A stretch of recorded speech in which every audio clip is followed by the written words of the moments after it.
Hello and welcome to the Newbery Chronicles. Normally, this is a podcast where two people read through every Newbery Medal winning book and then we talk about it, but we're not this time. Tell us what we're doing, Rebecca. We are going to give you all an overview of what we read in 2025. Yes, revisiting the tradition Yes, of we Days have of Yore. 7 different categories that we're going to go through. And we realized while we were making our categories is we didn't read very many Newberries this year. No, and in fact, some of the Newberries that we read in 2025, we thought we had read in 2025, but actually it was 2026, so that even narrowed things down more. Yeah, so we come with an apology and also thank you for being here and sticking with us. So, Michael, do you want to get us started with your first category? Yeah, so in 2025, the first category is what was our favorite Newbery that we read? And we just talked about we didn't read that many Newberries, and both Rebecca and I are going way back to the dawn of 2025. It was a different time. It was, well, actually, it wasn't that different, but at any rate, my Newbery that I'm choosing is The One and Only Ivan by Catherine Applegate. This was a book that we read, I think, back in like January, right? Like it was one of the first ones that we did this year. And to be honest, it's not been a good Newbery year. Like Johnny Tremaine, We didn't read very many. Caddy Woodlawn, the ones that we read were not good, I gotta say. Well, maybe that's why it took us so long because we weren't super interested in the Yeah, stories. if the Newbery writers had made better books, we would have made a better podcast, I would say.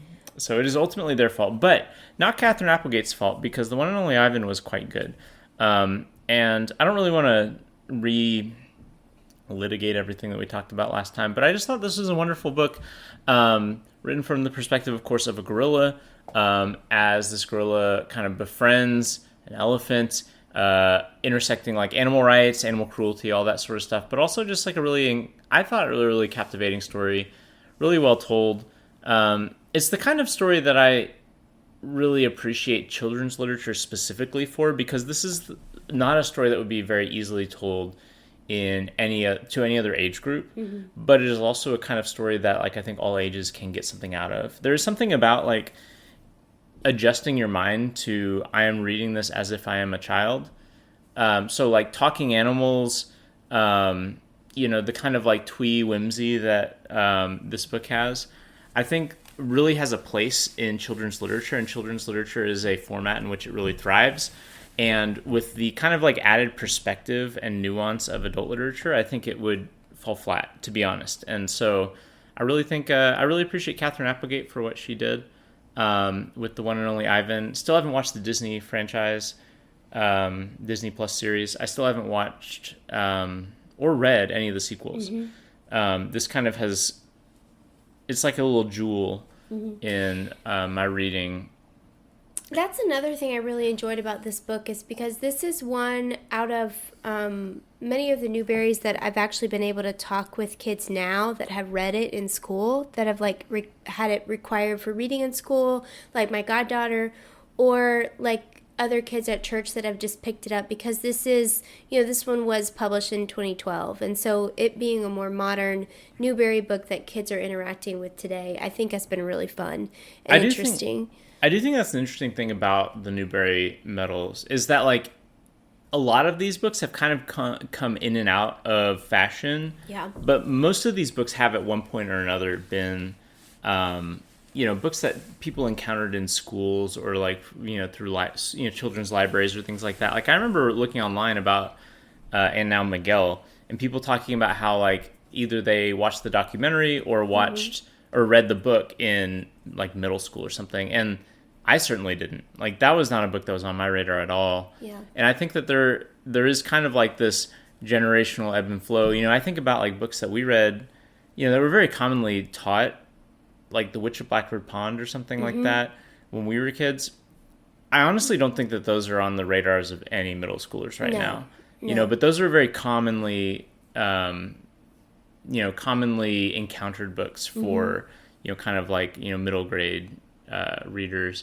And I think for all of its faults, I think the Newbery books kind of do chronicle, like, what is it that adults want children to be reading, and so they also kind of like chronicle what kind of books are assigned to children who are in elementary school or middle school. Something else I appreciate about this book is that it is based on a true story, and so learning about the history behind Ivan and the mall and the zoo where he was placed was also a really fun thing that we got to do after we read the book, is to read up on that history. And I think also that's great for kids to know that these stories that are very moving to them are also set in like real time with like real events that have happened that they can engage in. Right. And so yeah, I thought that was really cool. As the youths forget Harambe, they maybe will remember Ivan. Both stories are very tragic, I think. One that has become a joke that I think is unfortunate. So, I'm not joking, anyway, Rebecca. So my favorite Newbery book, do you have more to say about the one and only Ivan? No. You guys can, if you have listened to our banter and thought we'd like a more substantive engagement with this book, you can go back and find the Newbery Medal episode, or the Newbery Chronicles episode where we talk about it. Yes. What's yours, Rebecca? I also really loved the one and only Ivan, but I wanted to talk about a different book than Michael. So I said The Eyes in the Impossible by Dave Eggers. Also really long ago, like back in like February or something, right? Yes, it was a while ago. Also told from the perspective of an animal. This one of a dog who is living in an urban park that is like intentionally built to be like wilderness-like, is from my memory of it. There are some bison that live on the park, and they come to the, don't they?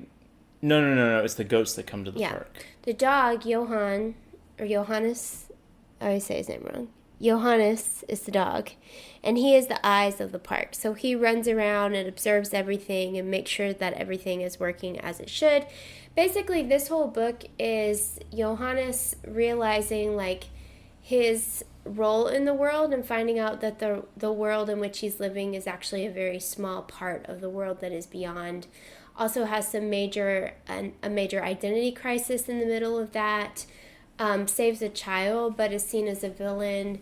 And so really I just thought it was a beautiful story that grapples with questions that all of humanity asks and explores, but through the perspective of a dog.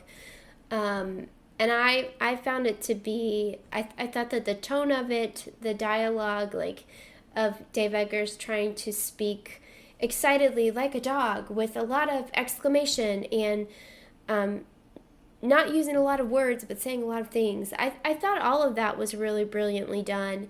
And also the illustrations were very cool because they were famous paintings in which the illustrator, like, drew Johannes into them, which I thought was really interesting and neat. So overall, I didn't really think I was going to like this book, and I ended up enjoying it more so than Michael. So if you're interested in his take, I don't actually remember why I didn't like this book. I think back to it, and it's mostly positive memories. So yeah, maybe you're just feeling grumpy that day that we did the book. I don't know. It was there's something about January and February it's a different time of year, you know. Yeah. We're recording in January right now, so who knows how accurate we'll feel about these takes, you know, later in the year. Next category. Well, wait. Were you done talking about The Eyes in the Impossible? Yes, I was going to try to find the actual months that we talked about these books to refer back to, but that's okay. We can keep moving. Okay. So the next category of book is a book that surprised you.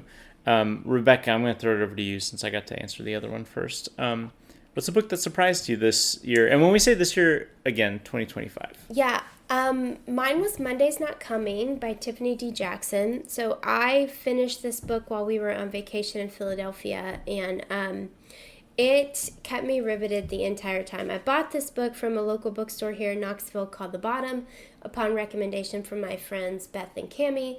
It said it was like their favorite YA book that they had read that year that we were at The Bottom. And I just had it like sitting on our shelf for a long time and then brought it on vacation. And I'm so glad that I did because Tiffany D. Jackson is a fantastic storyteller. I just finished another book by her today, actually.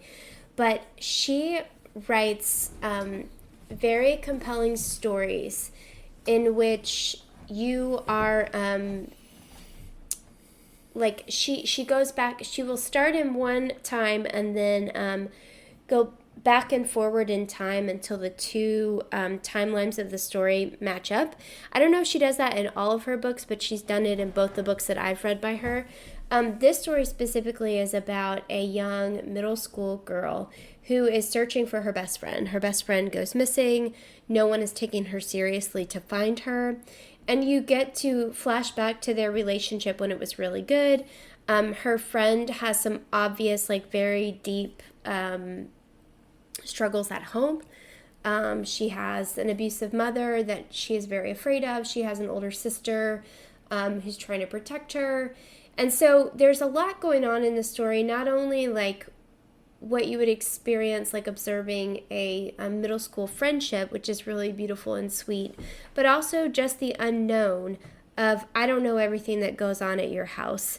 And it seems like there's a lot of stuff here that I don't fully understand. And so the story is told through the first person perspective of the child who is looking for her friend. And so there's a major twist at the end. I just thought this book kept me very anxious and interested the entire time I was reading it. You were quite anxious reading this. There was this one time where our daughter, so we were in like an Airbnb like townhouse in Philadelphia, and our daughter we couldn't find our daughter, and you were freaking out because of this book. Not just because of this book. It is nervous. You do get nervous like when you can't find a child, but it turns out that our daughter had just like climbed up onto the top landing of the stairs or something. Which sounds really dangerous, but she was safe. We think she had escaped up there to go take a nap because she doesn't like to admit weakness, but I think she was really tired. And so she tends to just like drift off to quiet places to take a nap. Anyway, but this book had heightened my fear, your sense of danger. I had been wondering about this girl. Where was she? And then my own sweet precious girl was missing. But only for about 5 minutes, I would say. Yeah. So anyway, this book is just really, really good, and it definitely surprised me. The ending of it really surprised me. So, over to you. The book that surprised me, I believe I talked about this on a podcast, but I read the Satanic Verses by Salman Rushdie this summer. We've probably mentioned a few times that Rebecca and I have kind of an informal book club that we have with a friend, and sometimes one or the other of us kind of drops out if we're not interested in this book, and so it was just me and this friend reading the Satanic Verses this summer. Rebecca didn't read it, but I had never read anything by Salman Rushdie. I didn't know what to expect. I knew that this book was what was responsible for him having like more or less like, gotten a lot of the Muslim world very angry with him. And so I guess I thought, okay, this is going to be a book that is like trashing Islam or something like that. And it kind of is. Like, it's a critique of a lot of like religious fanaticism and, that sort of thing, But I guess I wasn't ready for this to be... what surprised me was it was a book about like a movie star, like a Bollywood movie star, who kind of becomes the incarnation of an angel, and through this there's this kind of like broader investigation of like, what does it mean to be an immigrant in Great Britain when you're Indian? What does it mean to have an Indian identity? What does it mean to be a Muslim in India? What does it mean to be a person who is a very famous, powerful movie star, who also has like these kind of like, in some cases, literal like demons like haunting you. And I don't know, I didn't know what this book was going to be about. I didn't expect it to be about that. And I thought it was really interesting. I would love to read more by Salman Rushdie. Midnight's Children has been a book that's been on my radar for a long time. I'm a really big fan of magical realism and all that. 100 Years of Solitude, great book. House of the Spirits, great book, and a lot of times Midnight's Children is specifically mentioned in the same breath as those, as kind of like a pivotal, like really seminal work in magical realism that like also kind of like functions as a a reckoning of a kind of like cultural heritage. And if it had been up to me, like that probably would have been the Salman Rushdie book I would have read first. But like I am really glad I read this book, just because it was so strange and unpredictable, and I don't know, it just made me think about things that I hadn't thought about before. The British Empire, very famously colonized India. Very famously, it was liberated. Everybody's best friend Gandhi, is really pivotal in that. And I guess I never really thought about like what are the lasting impacts of the colonial occupation of like a British culture on India. And this book explores that. And I don't know. I was surprised because I didn't know what to expect. And what I got was really fascinating, and I would recommend it. Hopefully, Salman survives this fatwa that has been put on him. He was just stabbed the other year. People are still out to get him after this book. And I think that I'm not Muslim, but call me controversial, but maybe you shouldn't kill someone over writing a novel. I think that's a good rule of thumb. I wouldn't do it. Yeah. That's all I'm saying. Anyway, next category. What's our next category, Rebecca? A book that made you laugh. What made you laugh this year, Rebecca? Last year, I guess. I picked a book that I've read with my son just because in general, like reading with him has brought both of us, both me and my son, a lot of joy. And we've had the opportunity, if you've been listening, you already know this, but we've had the opportunity to revisit books from my childhood together. And that has been just one of my favorite things about this year is reading with him and laughing with him and watching him get really excited about stories. And I'm going to be kind of cheesy here a little bit, but you're not going to be as cheesy as I'm going to be with mine. Oh, ha ha ha. You'll guys find out why that's funny in just a second. So I think that if we allow ourselves to, one of the biggest joys of parenthood is getting to relive things with our kids through their eyes. And I don't mean in a way that's like living vicariously through them and trying to control their actions and their interests and all that, but really getting to find interest in things that you didn't encounter when you were kids. Like really, I have learned so much about Pokemon this year, and while that has not brought me a lot of joy, it has brought my kids joy, and in that has also... What, you haven't enjoyed Pokemon? In that Rebecca has also helped me see their light really just shine in a beautiful way, and getting to see them interact with other kids. And so I just think that is Brandi Carlile has this beautiful line in her song Mother that I'm not going to be able to remember right now, but it is about that, is that we get to relive things with our kids in a way that can be really beautiful if we give ourselves the opportunity to do so. So with that, I will say Jarvis and I read Harry Potter and the Sorcerer's Stone last year, and it was so fun. It was so fun to do that with him and see him be really excited about it and laugh at Hagrid and things that the characters say, and even just like the British phrases that we don't use as Americans that just sound really funny when you talk about collywobbles and all these other things. And so, we had a lot of laughter with that book. And so, what is a collywobble? I don't remember. Is it an anti-trans slur? It's not, to my knowledge. It's not. Shocking, coming from J.K. Rowling. It could be, but in that context, it didn't feel like it. So I just want to take this opportunity to say it is so unfair that J.K. Rowling gets to create this like generation-defining series of fantasy novels for young people and then ruin it everybody. Ruin it for everybody. Like, I just cannot believe how awful this woman has turned out to be and continues to be. And it's not fair that she wrote this.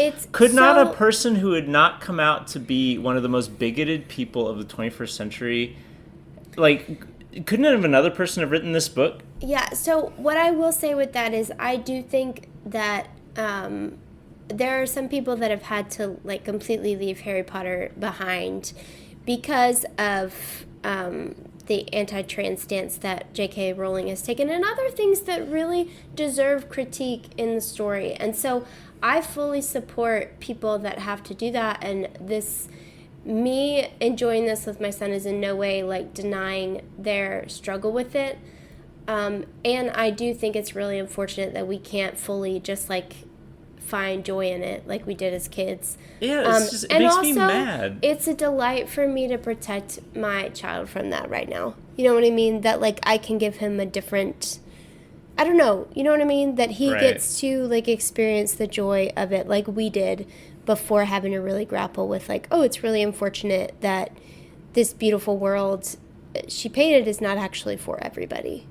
Right. And above all, Harry Potter is fun.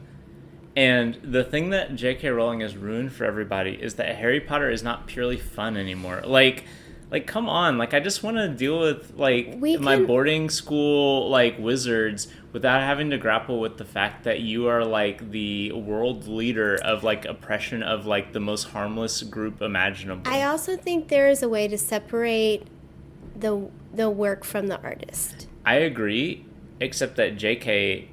Joanne imposes herself. Would you like to talk about the book that made you laugh instead of Yes. Speaking of an author who does not impose themselves, one Thomas Pynchon, who is notoriously reclusive.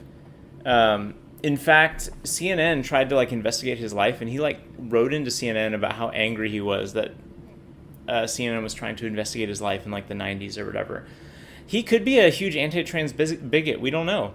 Thomas Pynchon could be the Zodiac Killer. We don't know. He does not burden ourselves with incessant social media presence that turns into... Can you just talk about your book? Anyway, the book that made me laugh was Shadow Ticket by Thomas Pynchon, and I picked this mostly because I don't read a lot of funny books. I'm, like, not a very fun person in that way. But...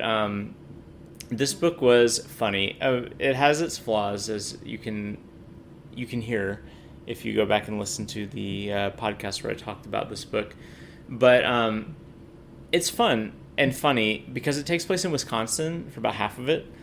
And in Wisconsin, you may have heard that they have cheese there. And so there's all sorts of, like, cheese shenanigans that go on in this book. And I just found that endlessly entertaining. There is a international cheese syndicate. There's a turf war, basically, between Kraft and, like, these other cheese companies. There is at the University of Wisconsin in Madison, or maybe it's in Milwaukee, I don't remember. There is a bunch of scientists who are studying, like, whether cheese is sentient, because cheese does have living beings in it, right? Like, it's got bacteria and such. So can cheese have consciousness? These are all questions that are not really answered in this book, but are raised, and the fact that they're raised is really fun to me. And I think one of the things that people who have read Thomas Pynchon understand, but people who have not read Thomas Pynchon maybe don't understand, is that even though he has this reputation as being this, like, really highfalutin, like, oh, gravity's rainbows, like this, you know, really imposing book or whatever, he's just a funny guy. And he just likes funny, weird stuff. And so, like, if he's going to write a book in his late 80s, that'll probably be his last book, it's going to be filled with cheese plots. And I just find that funny. And it made me chuckle that there were all the cheese stuff in this book. Otherwise, I didn't really read books that were funny. So I apologize. I should read more funny books. All right. Next category is book that made you think, and the one I chose is The Message by Ta-Nehisi Coates. This book has received a lot of criticism, a lot of flack, and really that criticism and flack has masked that, like, there's a lot more that Ta-Nehisi Coates talks about in this book. So he received a lot of criticism when he talked about the Israel and Palestine and just really reflecting on the racism he experienced there or observed there. And the whole book is about him traveling to 3 different places and exploring, like talking to the people there, hearing their stories, and how the narratives they're told and the narratives that they tell themselves shape the understanding of reality around them and really influence people's perspectives on race, history, and nationalism. And so he visits Dakar, is that how you say it? In Senegal? I don't know how you I'm not pronounce Senegalese. I to be honest, I know zero He things goes to about Senegal. He goes to South Carolina, and he goes to Israel, Palestine. And Ta-Nehisi Coates is such a fantastic writer. He is not only a very good journalist, he is a wonderful storyteller. Like his prose is beautiful. If you listen to his books, he is reading them. So I got to listen to 8 Years in Power and listen to this book, which is really powerful just hearing it in his voice. He also weaves his own story throughout, like his experience. So he's also like grappling with what his own narratives are, how his own narratives are helping him perceive the world around him and shape his reality of them. And so I just think like it's very well done. Very well done. I wish he had not received the flack and criticism that he did. And also I think that really reflects on the entire theme of his book, is like the reaction to it, or the reaction to part of it. So anyway, I think well done. Thank you for telling the truth in such a beautiful way. While also being very vulnerable. He critiques himself in this book, like some things that he wrote in, or a comment that he had made in 8 Years in Power, he then retracts after he goes to Israel, Palestine. And What's like, the so comment? he's also, I don't remember. I'm sorry. I can't remember. But I do remember him being very vulnerable and self-critical as he's like looking at people's experiences. And I thought it was really, really well done. So it made me think a lot, but also I just really enjoyed it. I wonder if Joanne Rowling has read that book and thought about what it means to actually be a brave author speaking truth to power. Anyway, what made you think? I feel like when I say this, the title of this book, people are going to stop listening to this podcast. But I read a book over the summer called The Origin of Capitalism. Oh my God.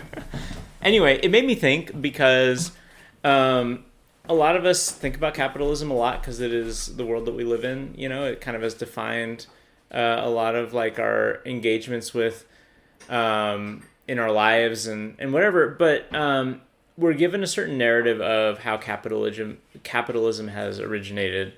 And in this book, so The Origin of Capitalism is a nonfiction book from the late 90s. It's been updated a couple of editions by Ellen Meeskins Wood. And it's a fairly controversial book because there's not really a single story about like why capitalism emerges. There is the sort of thing that Marx raises, and also Adam Smith, and there is a kind of like mythology about how capitalism comes to power, which is that like it is basically like the mercantile class rebelling against the feudal society, and accumulating. They call it like primitive accumulation. Until they have enough power to basically like, you know, create a whole economic system, you know, that is like based on mercantilism. And basically, Ellen Wood disputes this by saying that no, actually the origin of capitalism is not mercantilism, because there are many states that have mercantilism but don't result in capitalism, such as she points out Venice.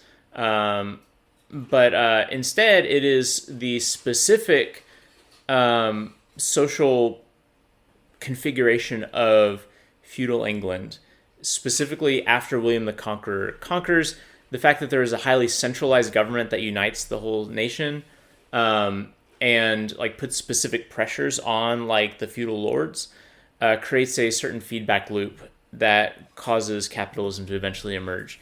And this is a highly disputed concept. This is a concept that, because this book is like an academic text, I have had to think about a lot, not just because it made me like think about the world, but I had to think about it a lot to make it make sense to me. The number of times that I pulled up the Wikipedia page for this book because I remembered that I read this book and thought, wait a minute, what was that book about again? Why did capitalism originate? And I had to go back on Wikipedia and like remind myself of it. It made me think a lot. And so, I mean, this book was not, I mean, this book is an academic text. So it's not like, it was not a page turner. It was not a book that like is going to change my life. It's a book that is like yet another little brick in the edifice of like, you know, how we understand the world. And part of understanding it is knowing that like, well, not everyone agrees with what this person has said. Mm-hmm. And I sometimes think that people don't really understand that about academia, which is that what academia at its ideal is a bunch of people throwing out ideas and making arguments, and they get kind of like hashed out, you know, and one person will say, hey, this is good, I'm going to follow up on this. Another person will say, hey, this is bad, I'm going to say why this is bad. And that is kind of how, like, you know, academic studies and disciplines advance. And so it's just kind of interesting to have read a book that still is kind of unresolved as far as like, how do historians, how do economists feel about this book? And it's an ongoing discussion about like, you know, is Wood correct about this is why capitalism emerges? Is Marx correct? Are, you know, any number of other voices correct, right? This is still like all history, like a book that is still in flux as far as like, you know, we don't have a consensus. I hope we still have listeners after me saying all that, because I understand if you sign off. If you stayed on, I did remember the part that Ta-Nehisi Coates was challenging. It was part of his essay, The Case for Reparations, that he wrote for The Atlantic, but is in 8 Years in Power. It's one of the essays in there. And basically, like, his perspective kind of changed after going to Israel and Palestine and seeing the reparations that, like, the Israeli state was kind of demanding from in their homeland. I'm probably maybe we should have given some Germany to the Israeli state. I'm kind of butchering some of it.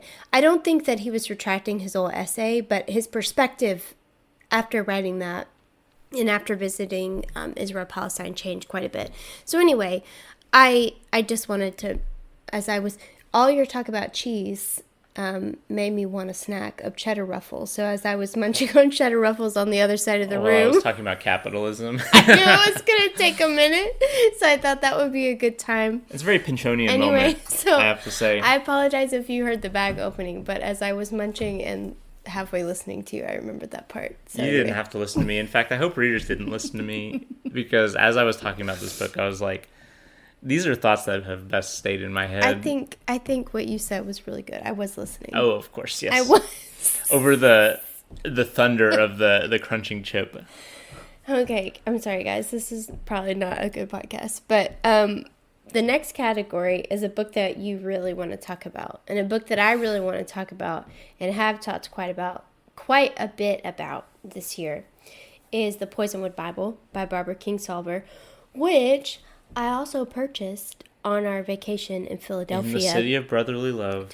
So shout out to Philadelphia. That was a great trip. And tremendous bookstores. I have to say, one of the most impressive slates of bookstores I've ever seen in my life. And you guys, everybody that we met was so nice.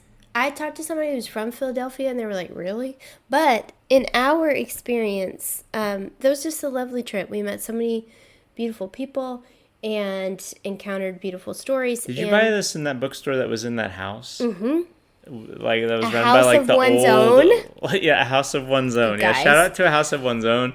The woman running it was like 80 years old or whatever. I'm sure she doesn't even know what podcasts are. She has family that lives here in. No, I don't think that's true. She has family in Tennessee whose kid is the same age as our son, and she was asking about his kindergarten experience. Didn't she have a roommate from Tennessee? Her roommate was from Johnson City. I learned so much about this woman because she was so nice. And anyway, but The Poisonwood Bible by Barbara Kingsolver. I have been a Kingsolver fan for a long time.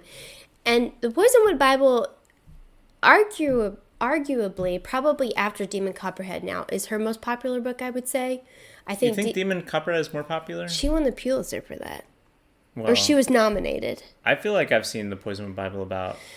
I don't know. I think that they're probably like competing for her most popular. But anyway, I have not read it because it is not on Libby as an audiobook. And Come so on. I read it physically and really, really enjoyed it. Like, so anyway, Barbara Kingsolver is writing from the perspective of 4 daughters and a wife of a pastor who is a missionary in the Congo. And so she's really exploring like these daughters' experiences with like the culture shift that they've had to encounter, also while reconciling like what the people of the Congo are experiencing versus what their father's trying to force upon them. And the sisters take different journeys like as they grow up. But so you're hearing the same story but through all these different perspectives. And again, that whole idea about narrative and personal experience and how it's shaping the reality around them, I think is really beautiful. You also get to hear a lot about the story of the people of the Congo, but not from their first person narrative. And I want to say why I like that. Because You don't like hearing from oppressed people groups. that is not true. I appreciate hearing about your experience. Okay, so I read this book by Jodi Picoult recently. Yes. That really frustrated me because I feel like she was trying to tell the perspective. She was trying to tell the story through the first person perspective of a black woman, and she is not a black woman, and it felt phony the whole time. This did not feel fake. This felt very like legitimate because Barbara is writing from the perspective that she can know or imagine from having known and understood like the world in which she is writing, if that makes sense. So I like reading Jodi Picoult's book and like kind of grappling with what was frustrating to this about me, what was frustrating about, I think I said that right. Just contrasting that with what Barbara Kingsolver did, I thought was really beautiful. So Poisonwood Bible is very, very good. It will make you really think about missionary work and colonialism and how those two for a long time have gone hand in hand. And really also help you to empathize with characters that are doing really awful things, which I think is important. So it was a wonderful book. Very, very wonderful. Everyone should read it. I still haven't read it, but I would like to. Yeah. What do you want to talk about? This is actually, when it says want to talk about, that sounds like it's in the future, but this is actually a book that I have talked about in the past. I read over the summer, there's a reading group at our church in which we read this book called Summer for the Gods, The Scopes Trial and America's Continuing Debate Over Science and Religion. As the title indicates, about the Scopes monkey trials in Dayton, Tennessee, in which the state of Tennessee, like many other states in the early 20th century, having passed laws, well, actually, maybe not like every other, this was actually kind of an anomalous law, but like many areas, it was controversial whether or not evolution should be taught in schools. Unfortunately, this remained controversial up through my own upbringing and my career as a teacher, because we just can't move past this. But this book is specifically about the Scopes trial, which was this guy, John Scopes, in Dayton, Tennessee, was a school teacher who was basically chosen by the ACLU to challenge Tennessee's law banning the teaching of evolution, despite having purchased textbooks that had evolution in them. Tale as old as time. Tennessee buying curricula that violates their own laws. Anyway, the reason I chose this for this category is that it was really fun to be part of this reading group at my church. A friend of mine led it, and we met once every few weeks over the summer. having read the different parts of this book, and then at the end of the book, we went down to Dayton, Tennessee, and their courthouse is still preserved from the time. You can go see where Clarence Darrow and William Jennings Bryant did their debates on the floor, and you can go they have a whole thing that's preserved there. It's half courthouse, half museum, really. And around the corner, there's a Monkey Town Brewing, I think is what it was called, which is fun. Anyway, when I say I want to talk about it, I want to be in that reading group talking about this book, because that was good times over the summer. Just riding my bike down to the place where we were talking about this book every couple of weeks, and I got to know a cool guy, and then our friend, the guy leading it, I had known for years, but the other guy who's in this reading group, I didn't know at all. And it was just really neat to get to know somebody. You have kind of a shared interest in a topic, but also you get to know people just as people as well. And I just think that that's how book club should work, is that you have a kind of unifying purpose that's grounded in the text, but also you make human connections otherwise. And I don't know, it was a fun group to be part of. I'm glad I was able to talk about it with these people. And I would do something similar in the future. So, I don't know. That's kind of more very specific to the context in which I read the book. I mean, it was a good book regardless. And if you're interested in the Scopes trial and the history of the ACLU and the history of the kind of fundamentalism versus modernism in American Christianity, this is the book for you, obviously. But for me, it was meaningful because of the way I read it, and as part of that group. And so I really liked it. The next category, the book that you're proud of yourself for reading. Rebecca, tell us. Well, I feel like I should change the name of this category for the answer I gave. It really should be a book that I'm proud of myself for finishing. Now, if you're on Storygraph, that's how Michael and I track our reading. So follow us if you're on there. Mine is at Rebecca O'Malley, no underscore, no apostrophe, no capitalization.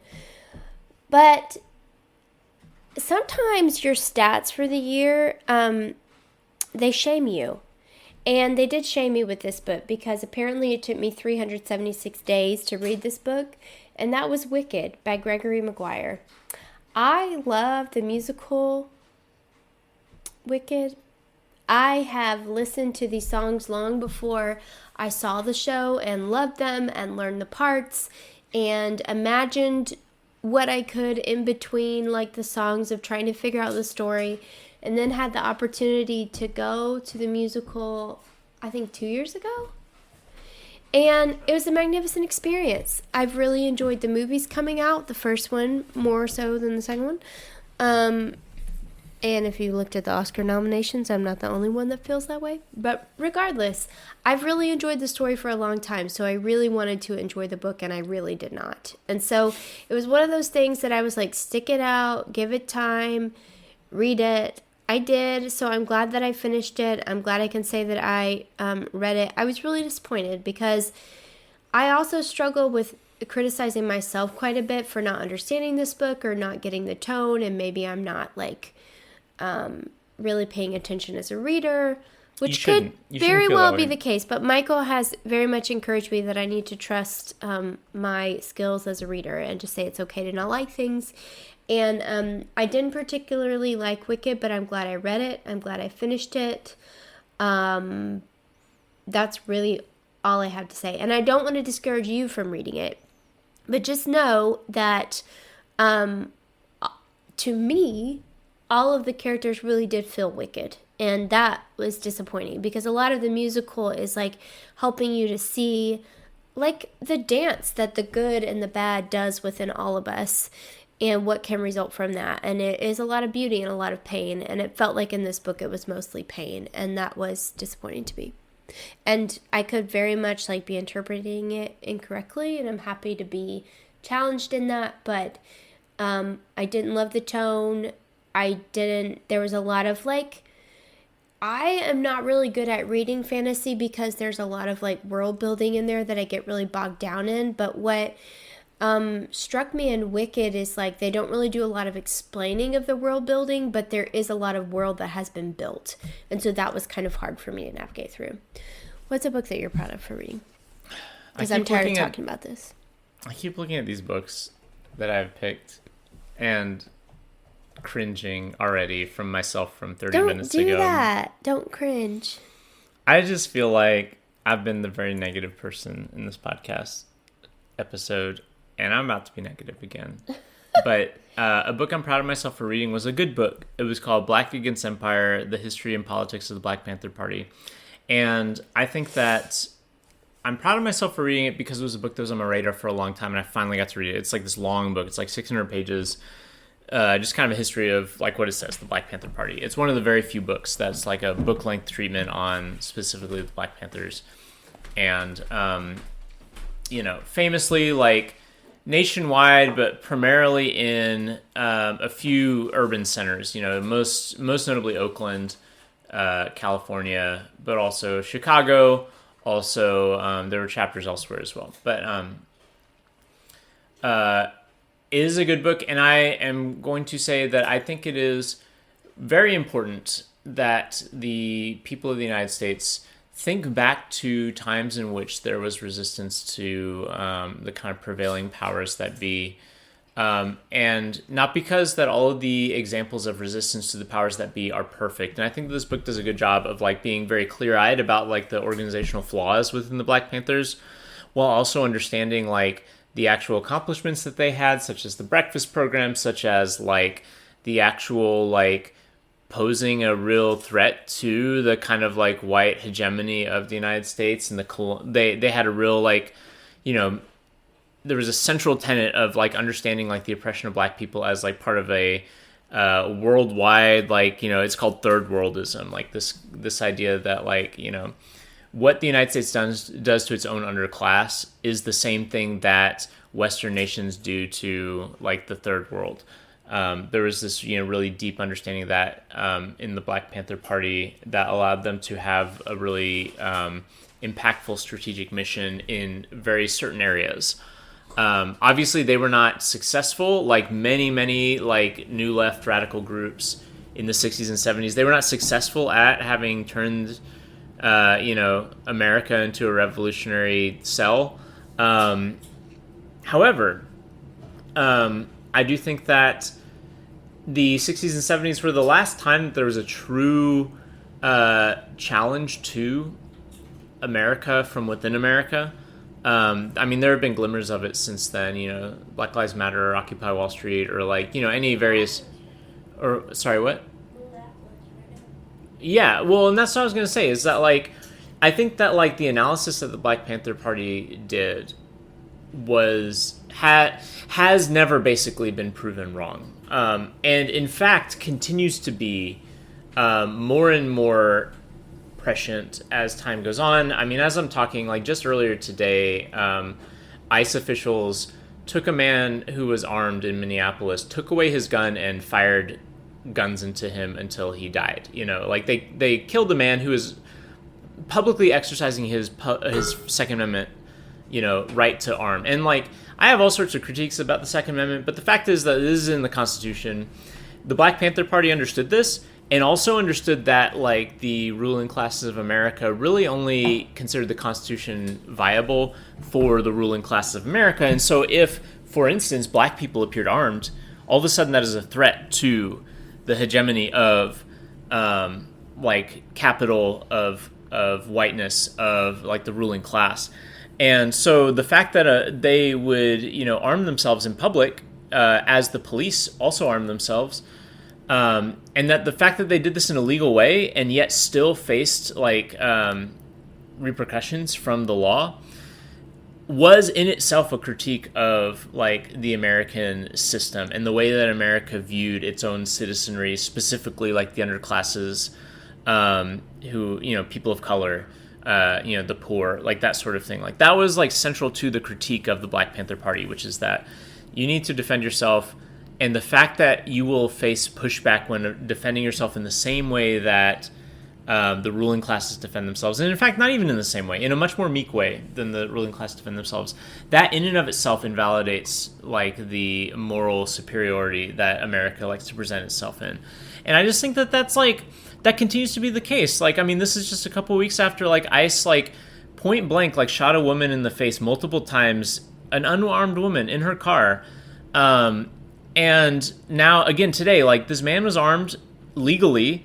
He did not brandish his weapon. ICE took his weapon and fired and shot and killed him with the intent to kill him, right? Like, there's no way that you're going to shoot at someone without the intent to kill them.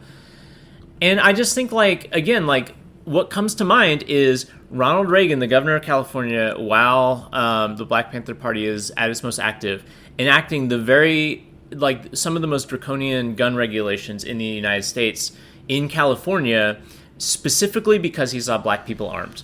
And I think that it behooves us to look back to that moment because we see federal agents treating the American citizenry as if they are an inherent threat.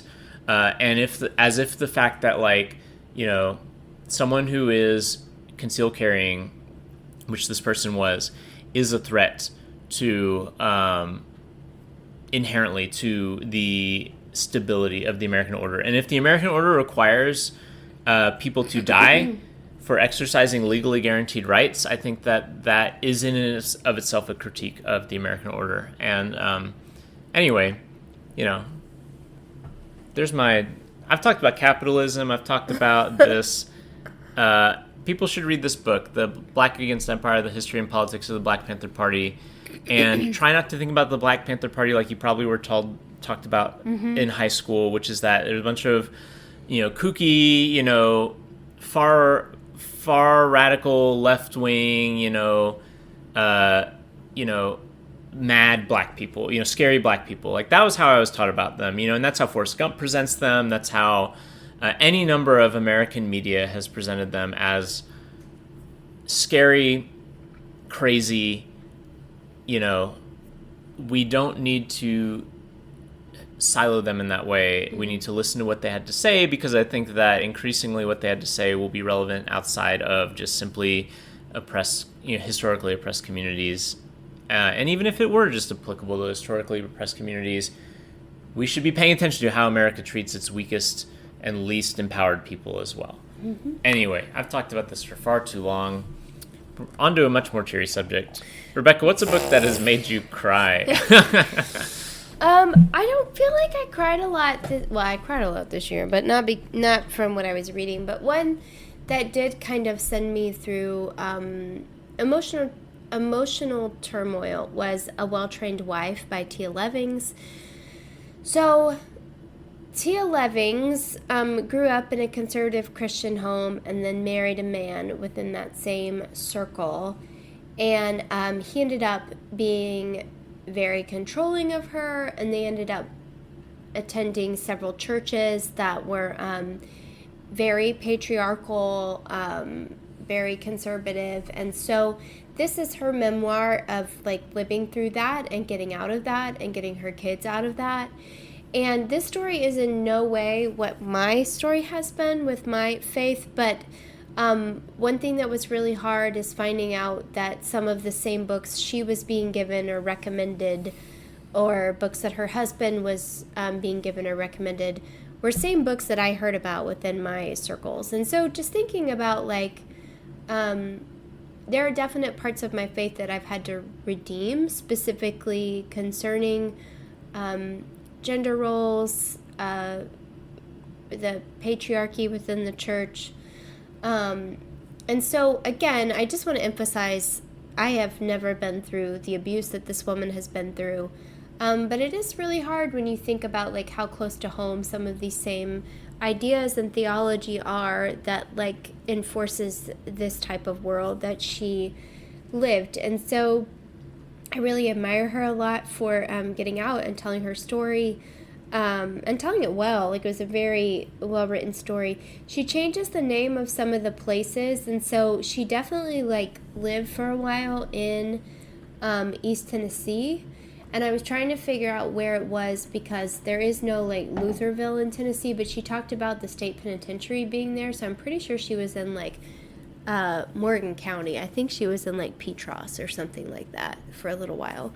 Anyway, that is like irrelevant to the why it made me cry. It's always good to but it is position like, it within the real world. Yeah, and like places that I've been to and people I've met there. And so, anyway, what I would just say is if you're going to read this book and you've been through like similar things, or if like domestic violence is triggering for you, like just take care of yourself. Maybe don't read this, or if you do, just take breaks, talk to somebody, do fun things while you're reading it. It was a very heavy read for me, as was the book that Michael's about to talk about.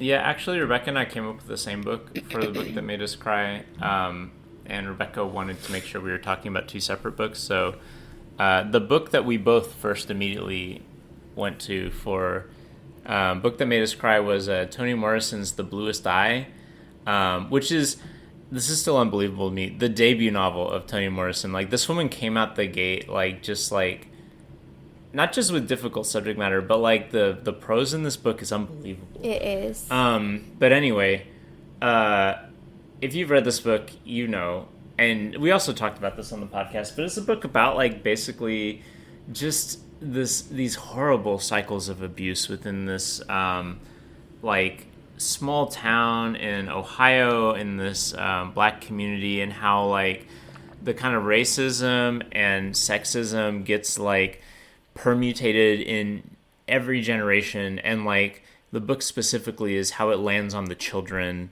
that are at the, you know, at the time of like in the present of the book, you know, the children, but we also flash back to like previous generations and stuff like that, and it's just devastating. Like the whole book, you know, it's fairly obvious that like this girl has been like molested by her father, and like that is why she is pregnant and all this sort of stuff. And she's like 13 or something like that, right? Like, she's very young.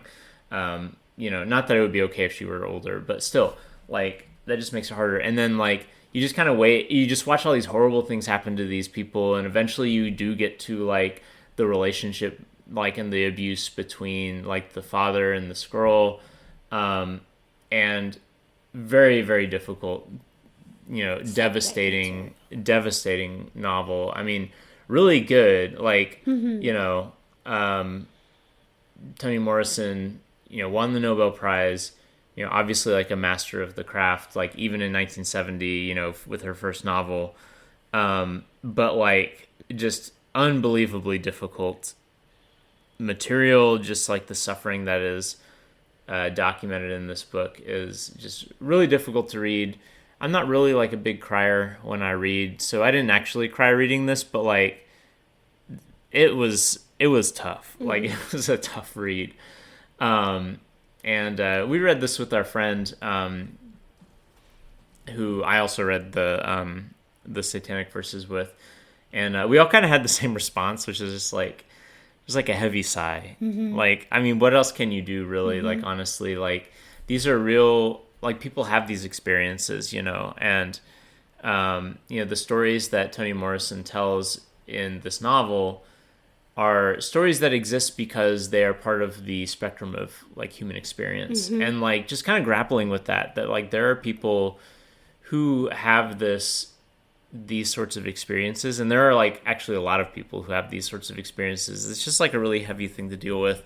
And I also don't think it's not, like, poverty porn. It's not really a book that is like sensationalizing the suffering of people, which I think is sometimes like a trap people fall into. Like, it is in many ways a very beautiful book. It is a very insightful book about like just again, what is it that creates these situations, and how do these situations get replicated, you know, from people who have themselves been abused and that sort of thing. Like, and I think it's a book that has a real, it is deeply empathetic toward all of the characters, like including like I think in one of the most difficult passages, like really empathetic toward the father abuser, right? Like it is that's really difficult to deal with, is that like it is an empathetic view of this father, and like you're in his point of view as he is like abusing his daughter, and like the fact that Toni Morrison tries to understand why would someone do this, and like not just that like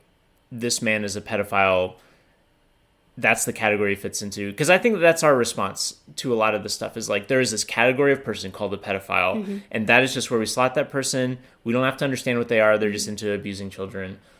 And the fact that she goes beyond that and is like, what is it that is making this person do this thing? Like that is very difficult, but I think that is like part of the thing that pushes this book into being worth reading, rather than just simply being like this sensational tale of like horrible things happening. And I think it's also about what happens beyond that child's like home, like what happens in the community, because she doesn't look the same as everybody and is like not as well loved and accepted, because they are like very critical of what's happening in her home, like in the poverty that her family's living in. But it's because I think Toni Morrison's also raising the question of like, how could this child's experience have been different if she had like caring adults in her life? And she does have a few. And she also talks about her relationship with those people, with her peers.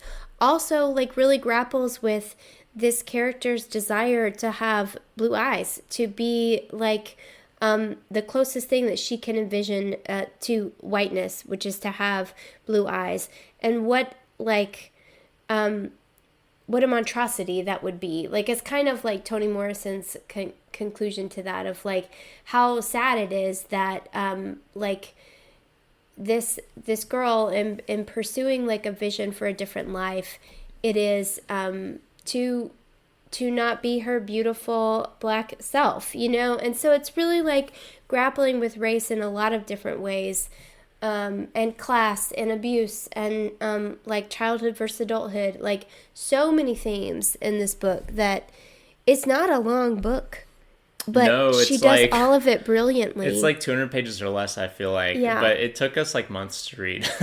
Well, we also like pace it out that way. Yeah, but also it's a lot. It's heavy. Again, if you're reading this, take care of yourself. Like, talk to somebody. If these are like triggering themes for you, maybe don't read this one. Like, maybe read another one. Go read some of Toni Morrison's other very cheery books, like Beloved, or something like that. Anyway, we appreciate you all for listening to us. If you want to tell us what you've read, we'd be happy to hear about that. Hopefully you guys read funnier books than we did. we read more. These are just maybe we need to reconsider our categories so that we're talking about some lighter things. But in general, whatever you're reading, we're glad you're reading it, and we'd love to hear about it. So anyway, yeah, thanks for listening. Yeah, and next time we will be talking about a Newbery book. But thank you for indulging us in our talking about non-Newbery books. Anyway, see you next time.